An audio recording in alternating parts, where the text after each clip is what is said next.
Internal and external forces have been blamed for the hard time internet users face in the country recently owing to disruption in connectivity. While the Minister of Communications and Digital Economy, Dr. Isa Pantami, blames interstate road construction, cuts in submarine cables from Europe have also been fingered as part of the problem. In this next report, our technology correspondent Victor Matthias examines experience of internet users, what went wrong, and what could be done to prevent such in the future. Times, they say, have changed, and along with it, how we do things in this era. The internet pretty much is one of the things that have changed how we live, interact, do business, go to school, and now almost everything depends on the availability or otherwise of the internet. Internet users across the country were left feeling as if their oxygen supply was cut off when they faced tough times surfing the net. You know, when the whole thing happened, the experience happened and all, I mean, data being slow, not even working at all, and for some hours, I won't say this because it went for too long, you know, a lot of things were being held down, like, you know, in terms of working online and, you know, doing other things. I was using this internet check service, and it was really too slow for normal. You'd be getting 10 kilobits per second, sorry, which is terribly slow, right? Before we got the official confirmation of what happened, it was terrible. Experts, however, say the hitches were as a result of some internal and external forces. The federal government infrastructure, which we call NICTIP-1, National Information and Communications Technology Infrastructure Broadband, is the one that brought internet to Abuja from our access point in Lagos and linking up to our backup data center in Enugu. They just destroyed everything in the road construction. The issue is actually with the submarine cables. Two of them had issues, and those submarine cables are the ones carrying traffic from Nigeria to the outside world. Most of the big service providers usually ride on more than one submarine cable operator, so that you know, in case one fails, you have redundancy. But on that redundancy, you have congestion because, you know, maybe a lot of people will not be using one circuit, and therefore that led to the congestion and the complaint, you know, from the end users. The development of local content, formulation and implementation of relevant policies, as well as collaboration, have been listed as factors that will ensure this doesn't recur. Some developed countries have already adopted that route, but how can that happen in Nigeria? Russia actually tested that they want to disconnect completely from the internet to find out whether they can survive, and they did that. So most of the information of China, 95% of information the Chinese are browsing is in China. The Koreans have their substantial part of their information in Korea. So it's very possible, but it takes determination of government and individuals to ensure that their information is hosted within the shores of Nigeria. Though the government runs its own internet providing services independent of foreign supply, it is evident that more needs to be done for people to first know about it before testing to confirm the upload and download speed of the service. Now, perhaps fears that the companies might go down like some government-run companies, thereby rendering hardware purchased by end users a waste of money, is also one of the reasons these companies have little or no patronage. Victor Matthias reporting for Channels Television News. To further examine this issue, Mr. Taiwo Oyewole, a managing partner with True Identity Company, an IT firm, joins us from Lekki here in Lagos. Mr. Oyewole, I would like to thank you for joining us on the news at 10. I must ask, how damaging was this very slow internet, and especially its economic impact to Nigerians? Thank you for having me. I mean, as you heard from some of the people interviewed, it was really damaging to them. Right now that technology is taking the lead in quite a number of areas in the country. So, I mean, I'm not sure there's anybody who has done the economic assessment impact of the damage as to quantify it, but it affects everything. It affects everything that we do here. And more importantly, because the way our internet works for us here is that a lot of the traffic goes outside the country before it comes back into the country. We don't have what we call the internet exchange points that allow traffic to stay within certain regions. For example, if I send an email to you, let's say, for example, hosted on Gmail, for example, with Gmail, that email leaves the shores of Nigeria and travels all the way to whichever server the emails are hosted before you see that email. Now, we don't take cognizance of it because of the speed at which these things happen, but that's the kind of internet we have. But we can actually have internet, just as the report stated not too long ago, where we can have some of these exchanges locally, so that even if our sub-Atlantic cables, and there are about 5 of them that land in Nigeria, if they break or we have issues with them, we'll still be able to communicate with one another. So the impact was quite big, quite huge. You had people saying they couldn't send emails, their emails were not dropping, they couldn't even access basic things, and so on and so forth. So it's just something we need to find a solution to. Another question a lot of people are asking as well is, what could have been responsible for the cuts of the submarine cables, or if we decide to blame the interstate road construction as one of the problems for the slow internet? The interstate are the ones that are really within the borders of the country here in Nigeria, and road construction can can cause that. I mean, we see that fiber cuts regularly. A lot of the operators experience these kind of cuts, whether the ones that are put beneath the ground or the ones that are even doing surface wiring.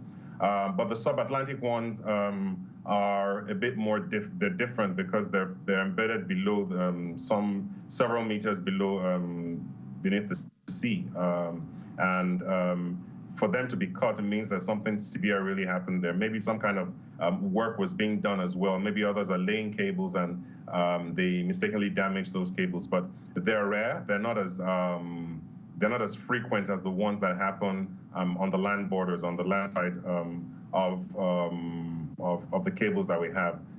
That said, there is a backbone with which runs around Nigeria. I don't know how completed it is, but I know that several years ago, when the telcos came on board, they were mandated by the government. They built some of those backbones back then, which is what I think one of the representatives of the government was talking about earlier. But we also need to look at last mile connectivity, which would also help improve the quality of internet that we have in terms of speed and reliability and efficiency. And when I talk about last mile connectivity, it's internet to homes, internet to offices, mostly through fiber, which is the most reliable means of it. Right now, a lot of our internet connectivity is done through our mobile connectivity. Most of the internet subscribers today are done through the mobile connectivity in that sense. So there are a lot of issues, a lot of concerns, a lot of things that we need to pay attention to. We need more data centers so that we don't keep relying on storage of our data or information offshore. We've got a few of them here, but we need more on larger scales that have capacity to handle some of this information. So it's a multifaceted thing. Even if the cables don't break, there's congestion on some of these networks. So that's why we need more. And maybe I'll put it this way. If all the time you have to travel to Abuja from Lagos, you have to go through the United Kingdom or to go through France, it's a longer travel time. But if you have to go between Abuja and Lagos directly, it's a 50-minute, it's a 1 hour to 10-minute flight or 1 hour flight at the end of the day. And that's essentially how the internet works as well. The longer the distance it has to take to travel, the less reliable or the higher the chances of inefficiencies being thrown into it.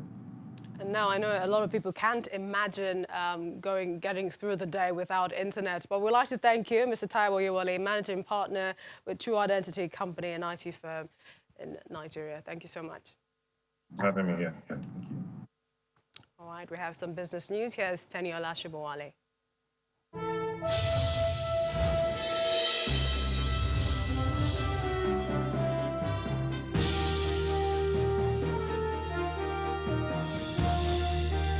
Thanks, Millicent. Welcome to Business News. The Central Bank of Nigeria is inviting reputable recycling companies to put in their application to recycle paper banknote waste into usable products. In a notice on its website, the financial regulator is asking interested companies to submit sealed bids for the purchase of paper banknotes on a monthly or quarterly contract basis from May 2020 and until further notice. The CBN says says the recycling process should be done in compliance with health, safety and environmental standards, warning that under no circumstances should the banknote waste be diverted to any place other than the premises of the industrial outfit. The banknotes disposal operation is presently carried out by the CBN in 12 disposal centres across the country weekly, where about 100 tons of paper banknote waste are generated. Well, market sentiments remained weak in the first trading week of February as profit-taking activities dominated, pulling the all-share index by 2.69%. This was as a result of sell-offs in market heavyweights Dangote Cement, which shaved off 5.5%, Boa Cement, which lost 4.3%, and MTN Nigeria, which declined 2.2%. Analysing by sectors, the industrial goods counter lost the most by 4.07%. Oil and gas was declined 3.0%, consumer goods lost 2.2%, and banking was down 1.5%. Only in the insurance index gained 0.2%. A total turnover of 1.478 billion shares worth 20.295 billion naira changed hands in 23,263 deals. Let's take a look at some of the earnings released by listed companies. FBN Holdings' unaudited financial reports for the period ended December 31st, 2019 shows the group's net interest income rose to 286.38 billion naira from 284.70 billion naira in the previous year. The group's profit before tax grew to 73.61 billion naira from 2018's 65.28 billion naira, while profit after tax was higher at 61.97 billion naira.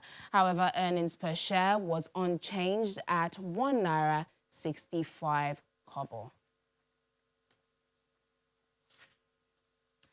Now, crude oil prices tumbled more than 1% on Friday, posting a fifth straight week of declines as speculators back away due to weaker consumption figures and expectations that the coronavirus will remain a drag on demand. Brent crude futures lost 41 cents to end the week at $54.52 a barrel, posting a 6% loss for the week. U.S. crude futures fell 63 cents or 1.2% to settle at $50.32 per barrel, shedding 2.4% this week. Meanwhile, a panel advising OPEC Plus, the organization of the petroleum exporting countries and allies led by Russia, suggested provisionally cutting output by 600,000 barrels per day this week. On Friday, Russia's energy minister, Alexander Novak, said his country needs more time before committing to output cuts sought by other large producers as the coronavirus outbreak fans worries about global crude demand. And that's business news tonight. Thank you so much for watching. I'm Tenyola Shoboale. Back to you, Millicent.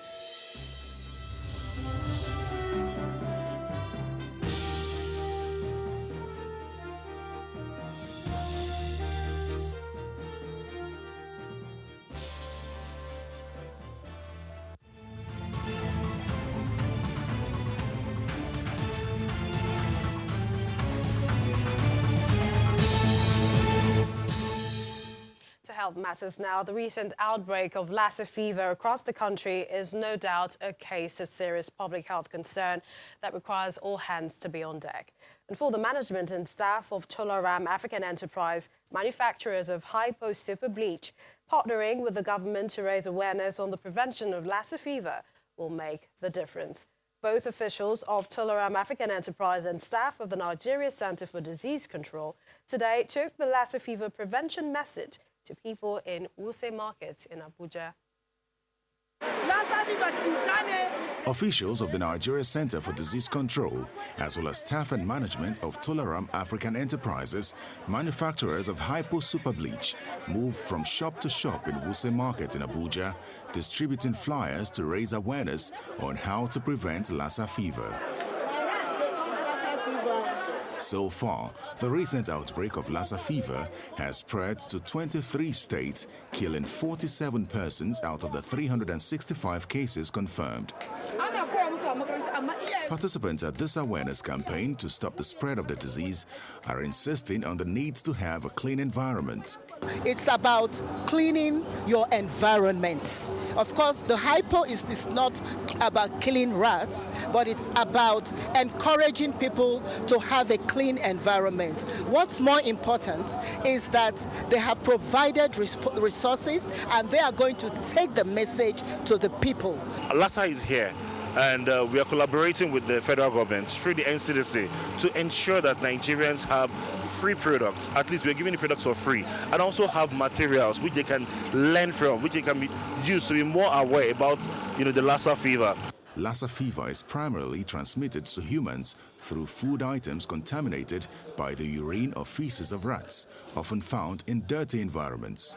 This explains why the emphasis during this campaign is on proper hygiene, using the Hypo Super Bleach to clean the environment. We want to ensure that we let people know that cleanliness is next to good health, and they need to understand what to do to ensure that the environment is kept clean.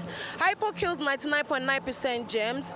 Hypo is telling us to keep our surrounding clean by mopping our floors with Hypo and ensuring that things like the rat urine are kept clean and off our floors when we mop the floor with Hypo. Rat urine, rat feces, we should try as much as possible to limit them in, our surroundings. So that's why Hypo comes in. We try as much as possible to enlighten people that you sanitize your surrounding, your space, basically. Lassa fever is a killer disease, but many public health experts say maintaining proper hygiene can help to prevent its spread.